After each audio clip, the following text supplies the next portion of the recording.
Hello all my dear pharma aspirants, welcome to pharma mind job updates.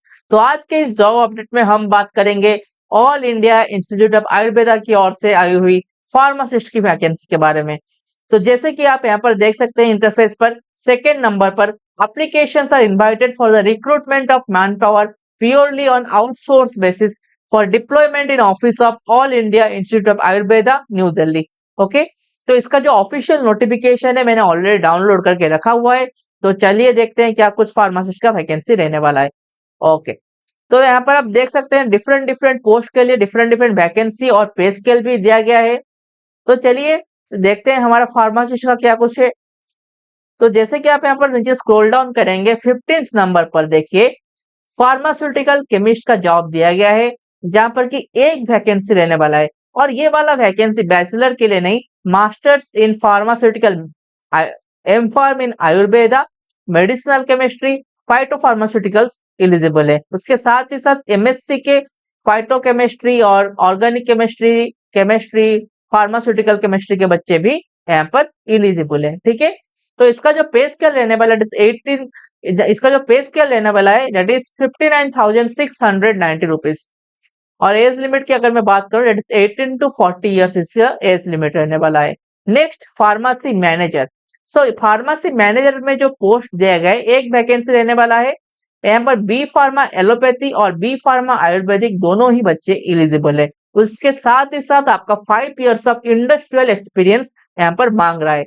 Basically देखा जाए तो manager का post है तो आपको एक्सपीरियंस होना चाहिए इंडस्ट्री का। ओके, तो यहाँ पर आपको पे स्केल मिलेगा that is 35,000। Eligibility is also same that is 18 to 35 years. Next pharmacy worker for semi skilled. यहाँ पर मैं जो कैटेगरी वाइज की बात कर रहा था यहाँ पर 3 कैटेगरी में डिवाइड कर दिया गया है, semi skill, skill and unskilled. So semi skill बच्चों के लिए 4 वैकेंसीज रहने वाला है। और एलिजिबिलिटी की बात किया जाए that is 12th pass from any board with 1 year of relevant experience.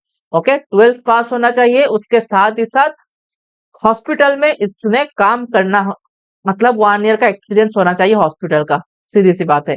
तो सेमी स्किल के लिए दिल्ली गवर्नमेंट की ओर से जो जो पे स्केल रहता है वो रहता है अराउंड 20,000 रुपीज। तो यहाँ पर देख सकते हैं स्किल पर्सन के लिए 2 वैकेंसीज है, जहां पर डी फार्मा इन आयुर्वेदिक। ओके, डी फार्मा इन आयुर्वेदिक ही बच्चे एलिजिबल होते हैं स्किल के लिए। तो इनका जो पे स्केल रहेगा दैट इज 25,000 रुपीज, 25,000। और अनस्किल के लिए 3 वैकेंसीज है। ओनली 10th पास के बच्चे जो है यहाँ पर एलिजिबल है। और इनका जो पे स्केल रहने वाला है वो रहने वाला है अराउंड 12 टू 15,000 रुपीज। तो फार्मासिस्ट की और एक वैकेंसी वार्ड अटेंडेंट। ओके, यहाँ पर वार्ड अटेंडेंट का वैकेंसी आया हुआ है, जहां पर कि 27 वैकेंसीज रहने वाला है फार्मेसी का। तो यहाँ पर लिखा गया है 12th pass from recognised board with 1 year of hospital experience. मतलब फार्मेसी के बच्चे ही तो हॉस्पिटल में जाकर डीडीसी में जाकर काम कर सकते हैं, ड्रग डिस्ट्रीब्यूशन सेंटर पर। तो आपने 12th पास कर लिया है, डिप्लोमा इन फार्मेसी हो, बैचलर इन फार्मेसी हो, एलोपैथिक और आयुर्वेदिक दोनों भाई बच्चे इलिजिबल है। लेकिन आपके पास 1 ईयर ऑफ एक्सपीरियंस होना चाहिए। और इसका जो pay scale according to this that is the Delhi government इस सेमी स्किल कैटेगरी के अंदर आते हैं। तो सेमी स्किल कैटेगरी में मतलब आपका सैलरी रहेगा दैट इज 20,000 रुपीज। इसका जो लास्ट डेट रहने वाला है दैट इज 28 को रहने वाला है। ये था आज का pharmacy update for Ayurvedic institute. Okay, तो मिलते हैं अगले सेशन में जहां पर हम कुछ और अपडेट्स के बारे में बात करेंगे। Thank you so much.